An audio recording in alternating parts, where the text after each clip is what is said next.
یا اسی طرح اس شخص کو نہیں دیکھا جس کا ایک بستی پر جو اپنی چھتوں پر گری پڑی تھی گزر ہوا، تو اس نے کہا کہ اللہ اس کے باشندوں کو مرنے کے بعد کیوں کر زندہ کرے گا؟ تو اللہ نے اس کی روح قبض کر لی اور 100 برس تک اس کو مردہ رکھا۔ پھر اس کو جلا اٹھایا اور پوچھا تم کتنا عرصہ مرے پڑے رہے ہو؟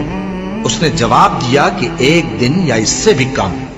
اللہ نے فرمایا نہیں بلکہ 100 برس مرے رہے ہو، اور اپنے کھانے پینے کی چیزوں کو دیکھو کہ اتنی مدت میں مطلق سڑی بسی نہیں، اور اپنے گدھے کو بھی دیکھو جو مرا پڑا ہے۔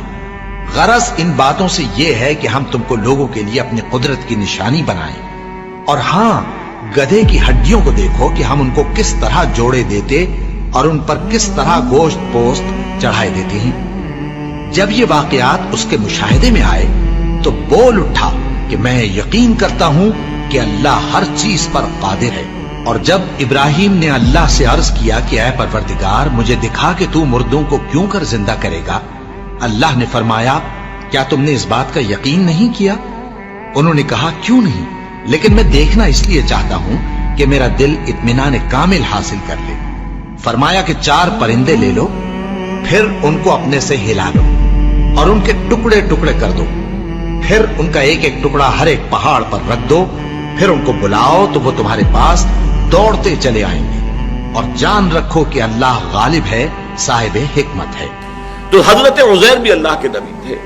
معلوم ایسا ہوتا ہے کہ جب یہ بیت المقدس مسمار کیا گیا ہے اور ہیکل سلیمانی مسمار کیا، یہ کہیں باہر تھے، چنانچہ اس تباہی سے یہ خود تو بچ گئے، لیکن جب واپس آئے تو جو منظر انہوں نے دیکھا کہ پورا یروشلم ویران، تباہ برباد، ساری عمارتیں گری ہوئی اور کوئی ایک متنفس زندہ نہیں، تو ان پر ایک شدید مایوسی کی کیفیت طاری ہوئی۔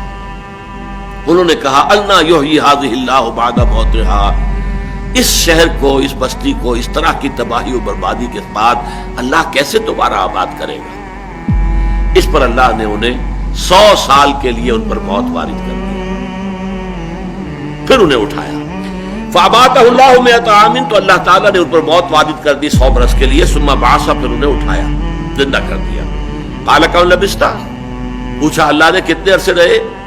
قال لبثت یوما او بعض یوم، عرض کیا کہ بس 1 دن یا 1 دن کا کچھ حصہ۔ قال بل لبثت 100 عام، اللہ نے فرمایا نہیں عزیر، تم یہاں 100 برس رہے ہو۔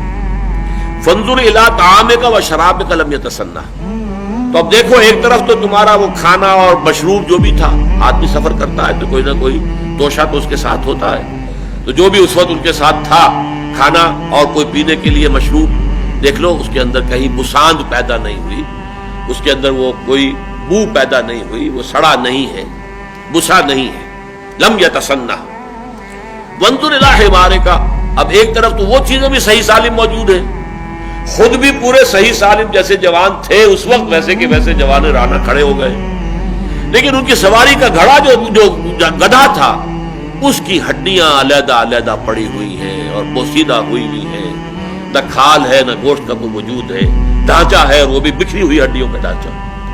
فرمایا وانظر الی حمارک، اب ذرا دیکھو اپنے اس گدھے کو، وَلِنَجْعَلَكَ آیَةً لِلنَّاسِ، اور یہ اس لیے کہ ہم تمہیں ایک نشانی بنا دیں لوگوں کے لیے۔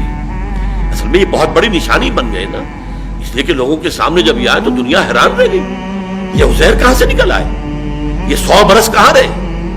پھر چونکہ وہ حافظ تھے اور سب کو معلوم تھا کہ عزیر ہمارے حافظ تھے، اب ان کا آ جانا منظر عام پر تو گویا کہ تورات انہوں نے جیسے بھی اپنے حافظ سے مرتب کروائی، انہی کے ذریعے سے ایک نشأت ثانیہ حاصل ہوئی، انہی کی دعوت تجدید و اصلاح کے نتیجے میں دوبارہ دینی روح اور روحانی جو ہے ایک جذبہ بیدار ہوا یہود کے اندر، جس سے کہ وہ مملکت مکابی جو ہے اس کی بنیاد پڑی۔ یہی وجہ ہے کہ یہود کا ایک طبقہ ان کو اللہ کا بیٹا کہتا رہا، یہ جو قرآن میں آتا ہے قالت الیہود عزیر ابن اللہ وقالت النصارى المسیح ابن اللہ، تو یہ عقیدہ ان کا سارے یہودیوں کا نہیں ہے، لیکن یہود کا ایک طبقہ ان کو بھی ان کی اسی عظمت کی وجہ سے کہ ان کی نشأت ثانیہ دوبارہ دنیا میں عزت اور ثروت اور اپنی جو دنیا میں اقتدار انہیں حاصل ہوا ہے، سلطنت اور سطوت، تو وہ ان کے ذریعے سے ہوا، اس لیے وہ خدا کا بیٹا۔ قالت الیہود عزیر ابن اللہ، یہ تو اللہ کے بیٹے ہیں، بہت مقدس ہے۔ تو اب دیکھو اے عزیر، وانظر الی حمارک، اپنے گدھے کو، وَلِنَجْعَلَكَ آیَةً لِلنَّاسِ، اور یہ تو اس لیے سب ہم نے کیا کہ تمہیں دنیا والوں کے لیے لوگوں کے لیے ایک نشانی بنا دیں. وانظر الی العظام کیف ننشزھا، اب دیکھو تمہاری نگاہوں کے سامنے ذرا ہڈیوں کو کیسے ہم انہیں اٹھاتے ہیں.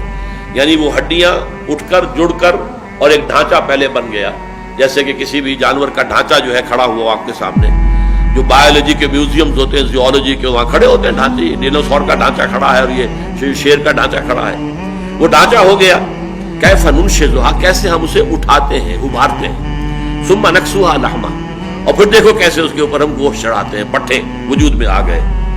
فلما تبین لہ، جب یہ سب کچھ ان پر عیاں ہو گیا، واضح ہو گیا ان کے نگاہوں کے سامنے، یہ خرق عادت، یہ چیزیں کہ جو مخفی ہوتی ہیں انسانوں کی نگاہ سے، یہ تو عالم غیب کی باتیں ہیں، یہ انسانوں کو نہیں دکھائی جاتی، لیکن انہیں اس کا مشاہدہ کرا دیا گیا. فلما تبین لہ قال، تب انہوں نے کہا اعلم ان اللہ علی کل شیء قدیر، اب مجھے پورا یقین حاصل ہو گیا ہے کہ اللہ ہر شے پر قادر ہے. یعنی جب اللہ قادر ہے، مجھے 100 سال زندہ مار کر اس نے زندہ کر دیا، میری نگاہوں کے سامنے بوسیدہ جو ہڈیاں تھیں منتشر پھیلی ہوئی، انہیں جوڑ کر ایک اس کی ہیولے کی ڈھانچے کی شکل دی، اس کے اوپر گوشت بھی چڑھا دیا، کھال بھی آ گئی، زندہ چلتا پھرتا گدھا میری نگاہوں کے سامنے آ گیا، تو اللہ کی قدرت سے کوئی بعید نہیں ہے. یقیناً یہ بستی بھی دوبارہ آباد ہو سکتی ہے.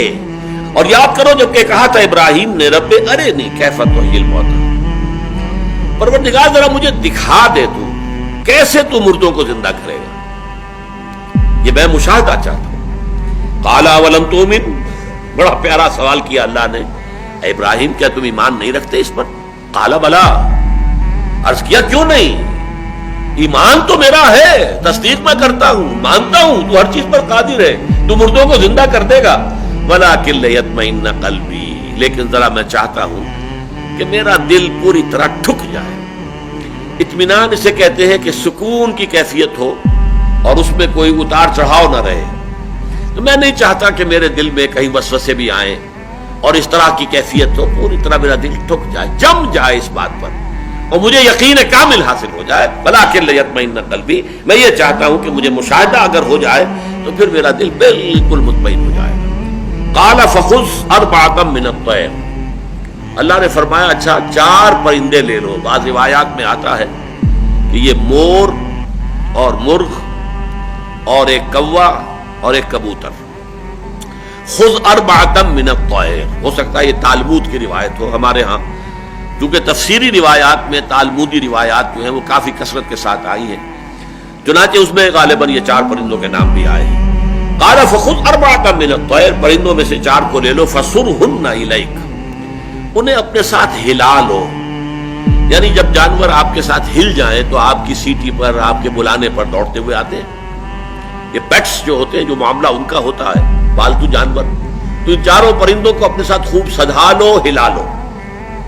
ثم اجعل علی کل جبل منہن جزءا، اب یہاں الفاظ میں چونکہ صراحت نہیں ہے کہ پھر ان کو قتل کر دو، ٹکڑے کر دو. ان کے جز کا لفظ تو آ گیا لیکن بیچ میں سے یہ حذف ہو گیا ہے کہ پھر ان کو قتل کر دو، ذبح کر دو، ان کے ٹکڑے کر دو. اگلا آ گیا کہ پھر ان ٹکڑوں میں سے علیحدہ علیحدہ ٹکڑے 4 پہاڑیوں پر رکھ دو. ثم اجعل علی کل جبل منہن جزءا، تو گویا کہ اجزاء پہلے کرو، ٹکڑے کرو، اور روایات میں آتا ہے کہ ان کے سر علیحدہ کرو، ان کے پر علیحدہ کرو، ان کے دھڑ علیحدہ کرو، ان کی ٹانگیں علیحدہ کرو.